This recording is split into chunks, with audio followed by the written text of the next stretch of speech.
Good morning. Today we have to see the moment of inertia. This is a new topic.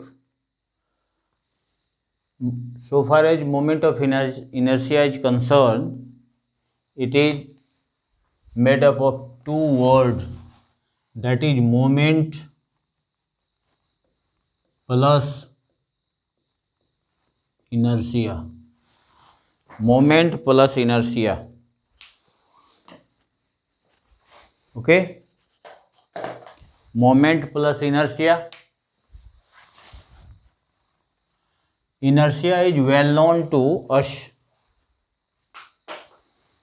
Inertia, that is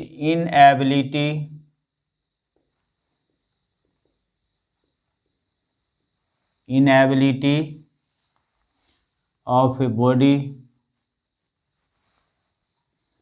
not to change its state,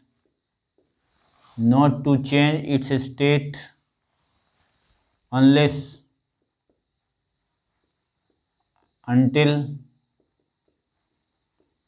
an external force applied. We have studied in Newton's first law.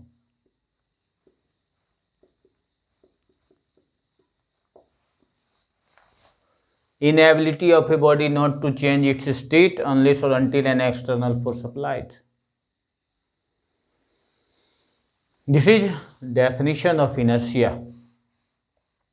But here what we have to learn, that is moment of inertia. It means the body is here, when we learn both, the body is not in translation mode, rather it is in rotatory mode.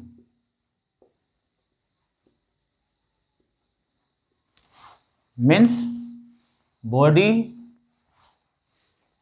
is rotating.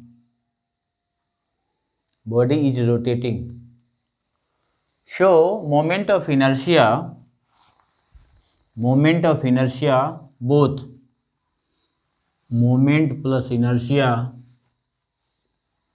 both in rotatory motion.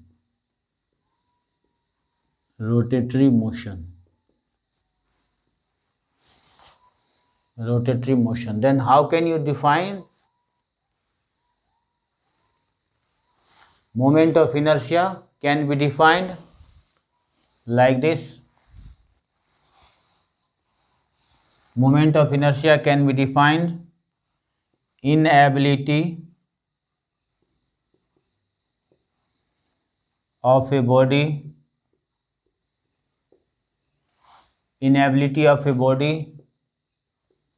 not to change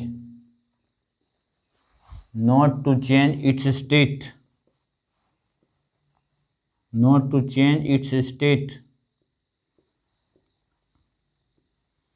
unless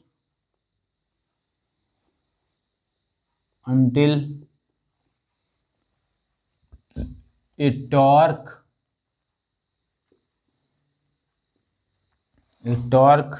applied.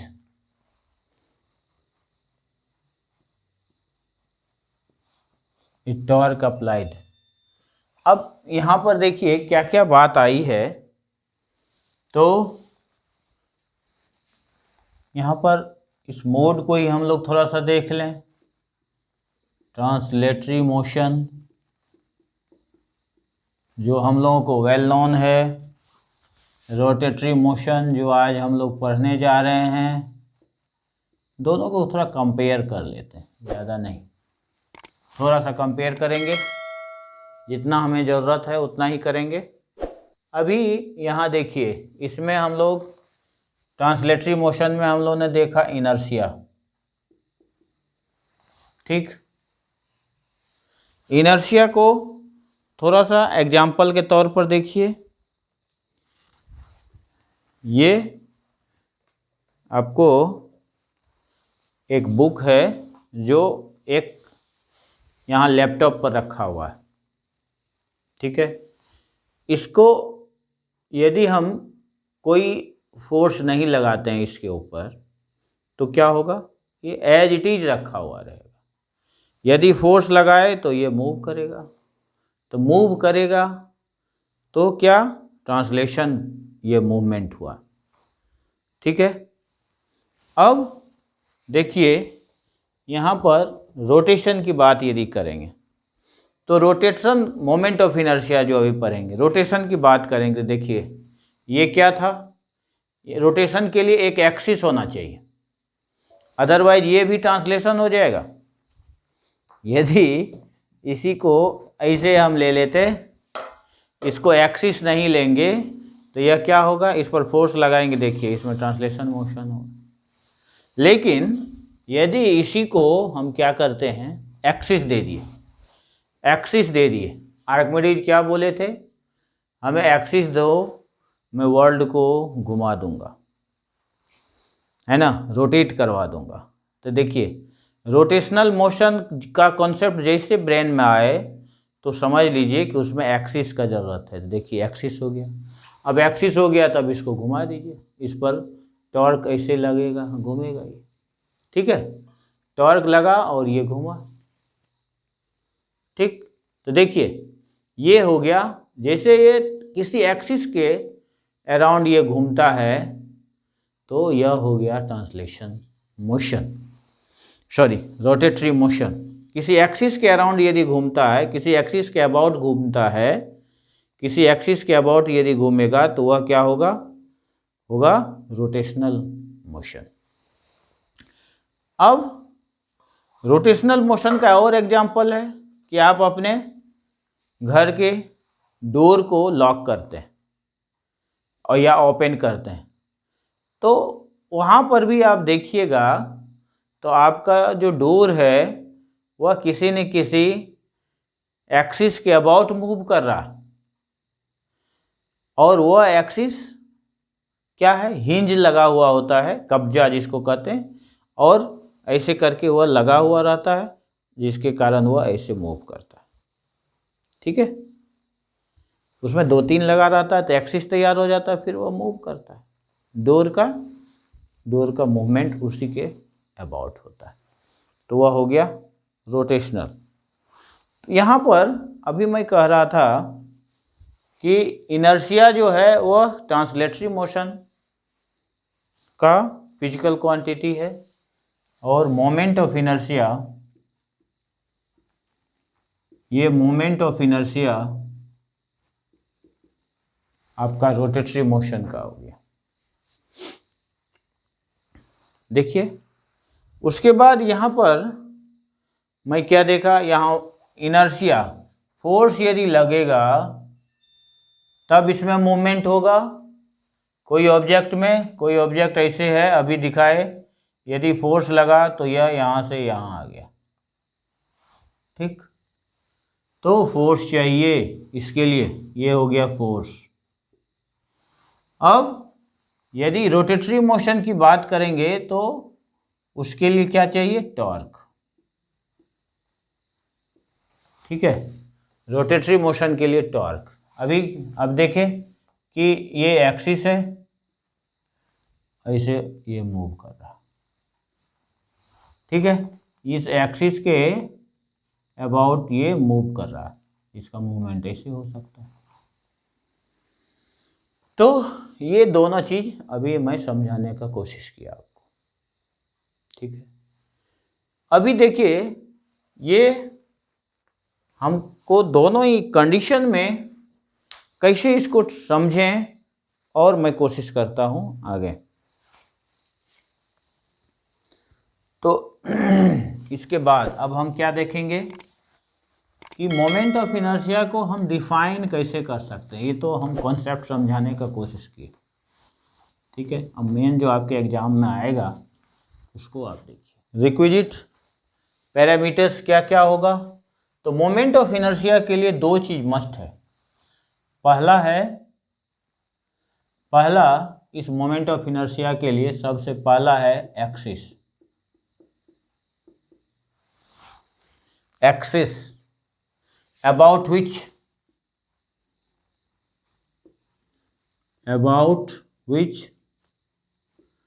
body can rotate,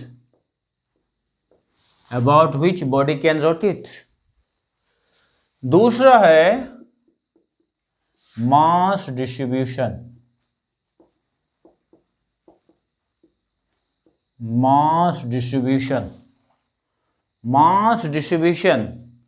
ये नया word है। तो mass distribution को अभी मैं बताता हूं। Mass distribution mean क्या हुआ कि देखिए कि हम जानते हैं क्या कि we know a body is made up of its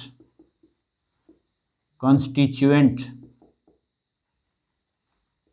particles।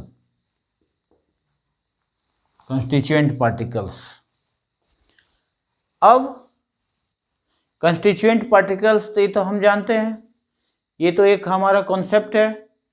लेकिन अब वो जो constituent particles है, अब इस कंस्टिट्यूएंट पार्टिकल्स के बारे में देखिए। ये मास डिस्ट्रीब्यूशन में बात होगा। डिस्टेंस ऑफ कंस्टिट्यूएंट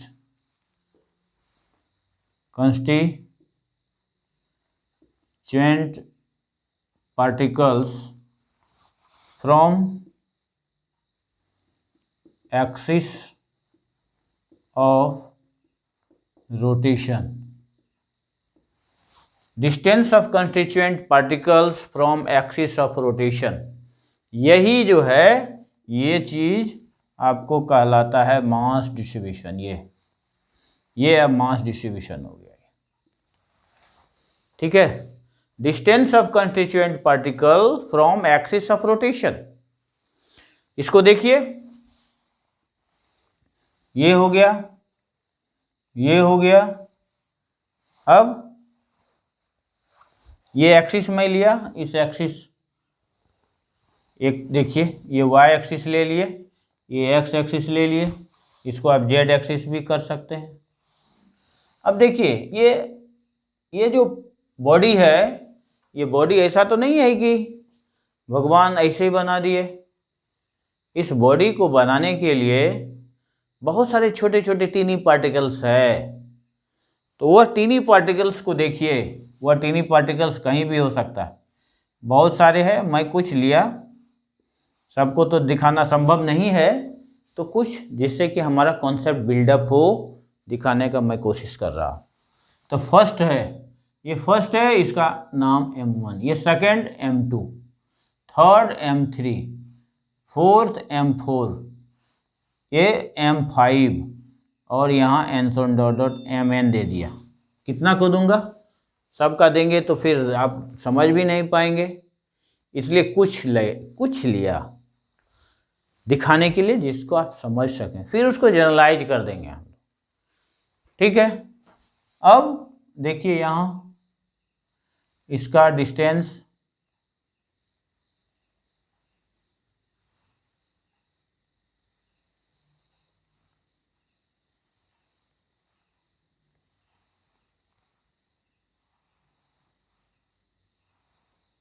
देखिए, ये डिस्टेंस सपोज कीजिए R1, ये R2, ये R3, ये R4, ये R5 और ये Rn ले लिया, ठीक। अब ये moment of inertia of a body ऐसे यदि निकालेंगे, moment of inertia of body. ये यदि हम लोग लें तो ये क्या हो गया, यहाँ देखिए, यहाँ होगा m1r1 square, m1r1 square plus m2r2 square plus m3r3 square plus m4r4 square. आप कितना लिखिएगा, mnrn स्क्वायर, क्योंकि हम मान के चल रहे हैं कि बॉडी में कितने पार्टिकल्स है, n पार्टिकल्स। तो सबका डिस्टेंस भी क्या होगा, उसी के रिस्पेक्ट में लिए। पहला पार्टिकल का जिसका मास m1 है, डिस्टेंस क्या है, r1 है, ठीक है। तो मोमेंट ऑफ इनर्शिया क्या होगा, m1r1 स्क्वायर। दूसरा पार्टिकल जिसका मास m2 है, डिस्टेंस r2 है, मोमेंट ऑफ इनर्शिया उस पार्टिकल का क्या होगा, m2r2 स्क्वायर। तीसरा पार्टिकल है जिसका मास m3 है, डिस्टेंस क्या है from the axis of rotation, r3 है, m3r3 स्क्वायर, ठीक है। इस तरह से n पार्टिकल्स है, सबका उसी तरह से बनाएंगे। अब इस मोमेंट ऑफ इनर्शिया को यदि हम I से रिप्रेजेंट करें तो I इक्वल्स ये सब हो जाएगा, और इसको समेशन के तौर पर लिखें, क्या, I इक्वल्स 1 to n, क्या होगा, mi/ri का स्क्वायर। ये देखिए, ये आपको फाइनल रिजल्ट हुआ। ये किसका हुआ, देखिए। अब यहाँ पर फिर से मैं कह रहा हूँ, I इक्वल्स क्या हो गया, 1 यदि दीजिएगा तो m1r1 स्क्वायर, 2 दीजिएगा m2r2 स्क्वायर, 3 दीजिएगा I इक्वल्स तो m3r3 स्क्वायर, और n दीजिएगा तो mnrn स्क्वायर। देखिए ये तैयार हो गया, ये I, ठीक। ये भी आपका एक रिजल्ट बन गया। तो ये रिजल्ट आपके सामने आ गया। अब इसको डिफाइन करने का यदि कहा जाए तो हम डिफाइन कैसे करेंगे, तो इसके डेफिनेशन के लिए इधर थोड़ा सा हमको मिटाना पड़ेगा। क्या होगा, moment of inertia of a body, moment of inertia of a body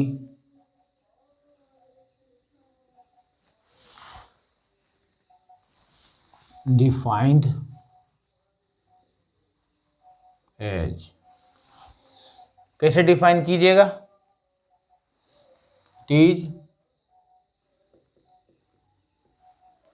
it is sum of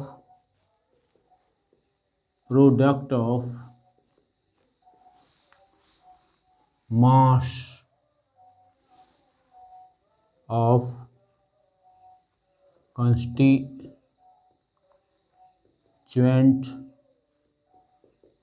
particles and their distances from axis of rotation, their distances from axis of rotation, ठीक। ये हो गया, देखिए सबका, and mass of constituent particle and square of, यहाँ square दे दीजिए, and square of there distances from axis of rotation, square of there distances from axis of rotation. या इससे और इजी, सीधा सीधी देखिए, इससे इजी क्या होगा, है ना, मोमेंट ऑफ इनर्शिया, इसे लिख दीजिए, फिर यहाँ से लिखिए, it is sum of product of mass of constituent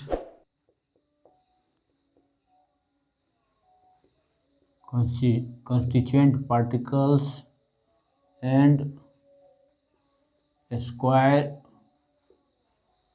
of their distances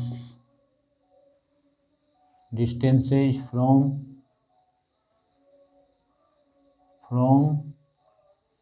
axis of rotation, इसमें एक चीज कर देंगे, प्रोडक्ट ऑफ मास यहां ऐसे ब्रैकेट में दे दिए, याद रहेगा, हो गया, product of mass and square of their distances. Mass यदि लिखिएगा सिर्फ एक तो मासेस दे दीजिएगा यहाँ, ठीक है, सिर्फ यदि एक ही ये दिए तो masses and square of their distances from axis of rotation. नहीं तो इसको ऐसे करके याद रखिएगा तो याद रहेगा। क्यों? ये सिर्फ क्या बताता है, mass into square of distance, ये ध्यान में रखना है, square of distance from axis of rotation. की पॉइंट इसका ये, ठीक है, की point mass and square of distance from axis of rotation.